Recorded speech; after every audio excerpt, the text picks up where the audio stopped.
The Shah of Persia has been paying a state visit to President Truman. For more than 80 years, U.S. presidents have put an unusual focus on Iran. Iran.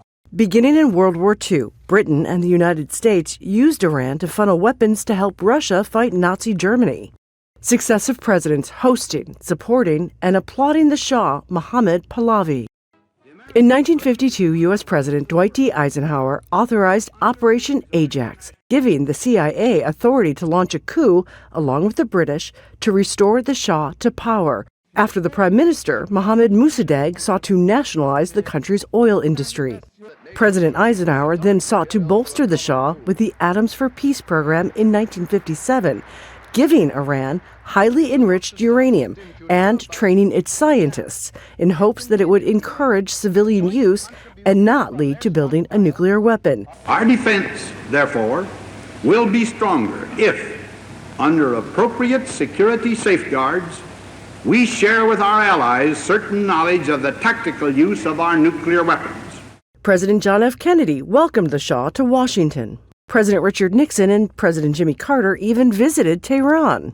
Iran, because of the great leadership of the Shah, is an island of stability.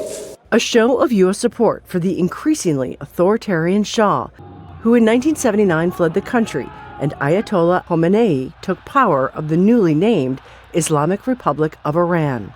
In November of 1979, when President Carter allowed the Shah to come to the U.S. for medical treatment, students took over the U.S. Embassy, taking 52 Americans hostage.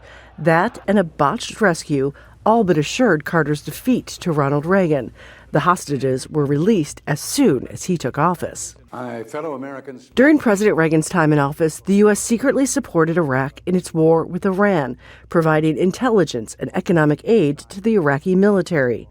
In 1983, the U.S. blamed Hezbollah, backed by Iran, for bombing the Marine barracks in Beirut, killing 241 Marines. It was later uncovered that the Reagan administration was also secretly selling weapons to Iran in order to fund rebels in Nicaragua. And in 1988, tensions increased when the U.S. Navy accidentally shot down an Iranian passenger jet, killing the 290 people on board. Modern presidents continued to try to pressure Iran with increasing sanctions, but after the September 11th attacks, then President George W. Bush put Iran high on the nation's enemies list, including it along with North Korea and Iraq in the axis of evil. Iran aggressively pursues these weapons and exports terror, while an unelected few repress the Iranian people's hope for freedom.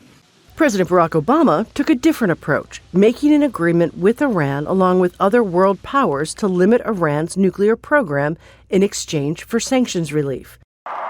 A deal President Donald Trump ripped up in his first term, also launching a strike in Iraq to kill Qasem Soleimani, the leader of Iran's Quds Force.